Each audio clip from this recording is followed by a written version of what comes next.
भैया, यहाँ आसपास में कोई जगह है जहाँ नारद जी ने तपश्चर्या की थी? हाँ, उस जगह का नाम ही नारद वन है। यहीं से उस तरफ का रास्ता पड़ता है। अरे वो बच्चा अकेला जा रहा है। किंतु तुम्हारा अकेले वहां जाना ठीक नहीं होगा, बड़ी भयानक जगह है। नीलकंठ वर्णी ऐसे भयानक वनों में भी सहज रूप से चले जाते थे जहां दिन में भी सूरज की किरणें प्रवेश नहीं कर सकती थीं।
सुबह हो या शाम, दिन हो या रात, ऐसे अनेक बीहड़ वनों को पार करते हुए, कईयों को अपने स्वरूप की स्मृतियां देते हुए कुछ दिनों की यात्रा के बाद नीलकंठ वर्णी नारद वन आ पहुंचे।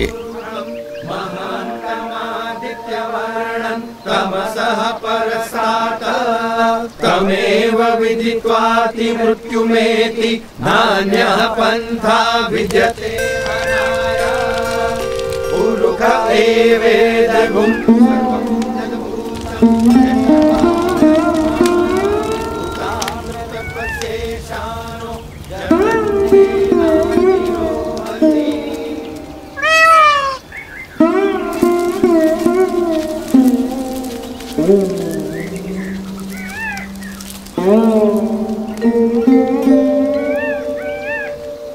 आपके दर्शन मात्र से प्रतीत होता है कि कई वर्षों से जिनका स्मरण हम अपने हृदय में करते आए हैं, वो भगवान स्वयं आज हमारे समक्ष प्रकट खड़े हैं।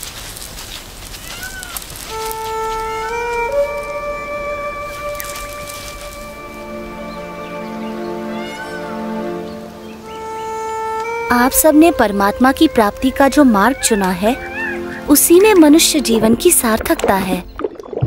ये मार्ग विकट है, पर हमें इस मार्ग पर चलते रहना है। चाहे कितनी भी समस्याएं आए, कितनी भी बाधाएं आए और मृत्यु भी क्यों न आ जाए,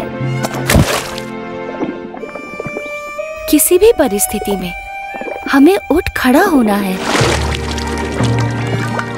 सच्चे भाव से, सच्ची लगन से परमात्मा प्राप्ति के मार्ग पर चलते रहना है, तो परमात्मा कृपा करके हर अंधेरे को दूर कर हमारे जीवन में उनकी प्राप्ति की सुबह लाएंगे। नीलकंठ वर्णी की कल्याण यात्रा में कई ऐसे लोग थे जिन्होंने उनकी सेवा का अवसर जाने न दिया। ये भी ग्रहण कीजिए। चाहे वो कोई सामान्य भाविक जन हो या फिर स्वयं गंगा जी भी क्यों न हो।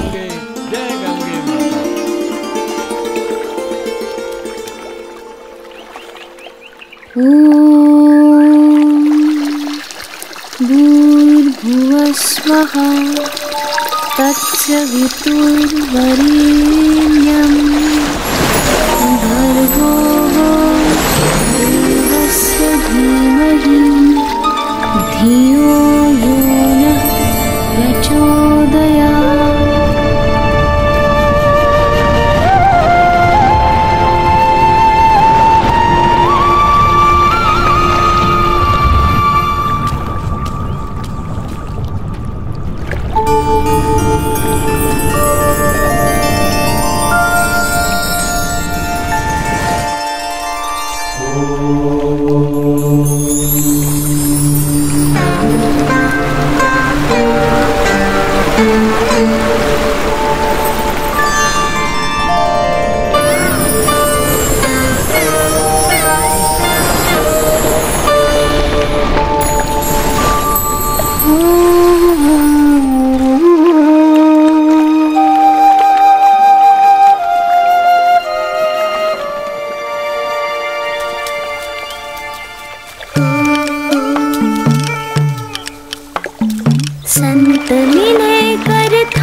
में दृढ़ प्रीति, संत विनय करता करावे, प्रभु पद में दृढ़ प्रीति।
हरिद्वार में यहां आपको कोई शांत जगह नहीं मिलेगी। मेरे साथ आइए, मैं आपको ऐसी जगह ले चलता हूं जहां शांति हो, एकांत हो।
आज तक बहुत सारे साधु, संत, योगी, महर्षि यहाँ आए हैं, परंतु इतने भावपूर्वक किसी की सेवा करते हुए मैंने आपको कभी नहीं देखा।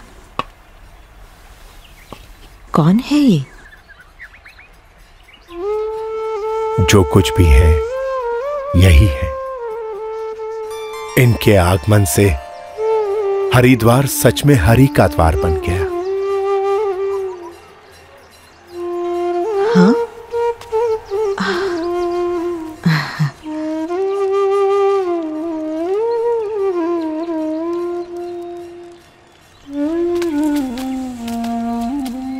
आपकी बड़ी कृपा कि आपने हमें दर्शन दिए।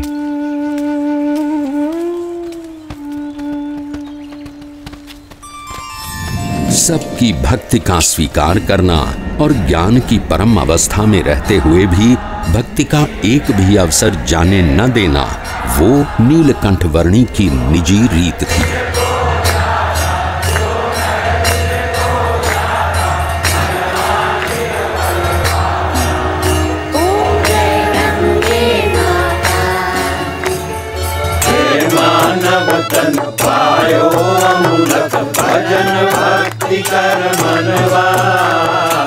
जन्माष्टमी के दिनों में नीलकंठ वर्णी तपोवन आ पहुंचे।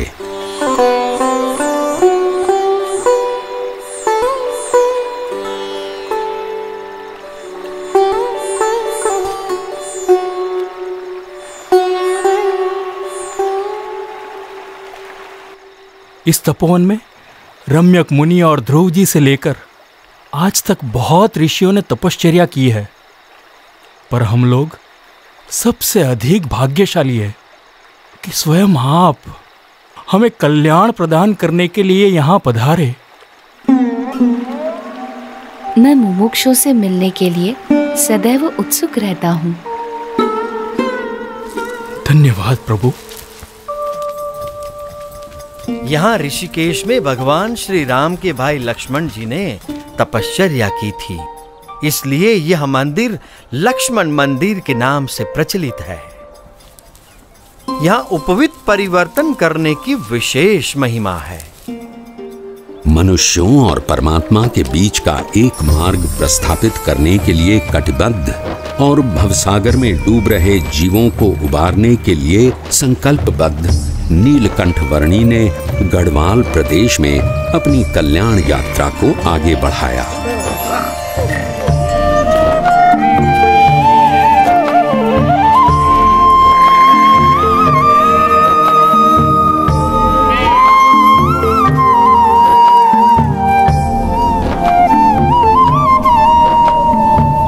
किसी भी परिस्थिति में अपने ध्येय तक पहुंचने की नीलकंठ वर्णी की संकल्प शक्ति के सामने कोई भी विकट रास्ता सरल बनकर रह जाता था।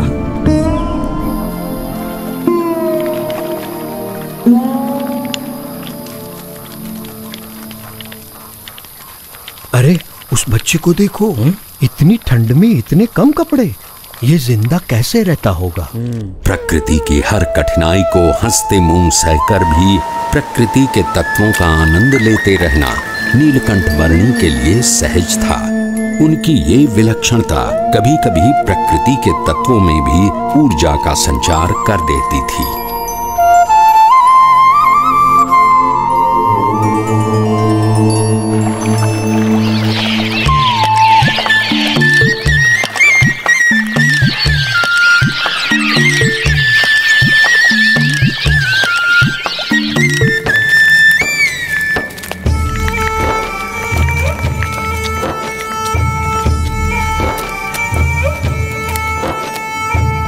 ये मनभंग पर्वत है और वो चित्तभंग पर्वत, और वहां दूर नदी के किनारे जो दिख रहा है वो है श्रीपुर गांव।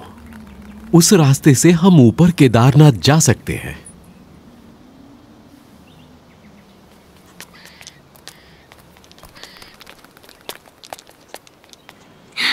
ये क्या बना रहे हो?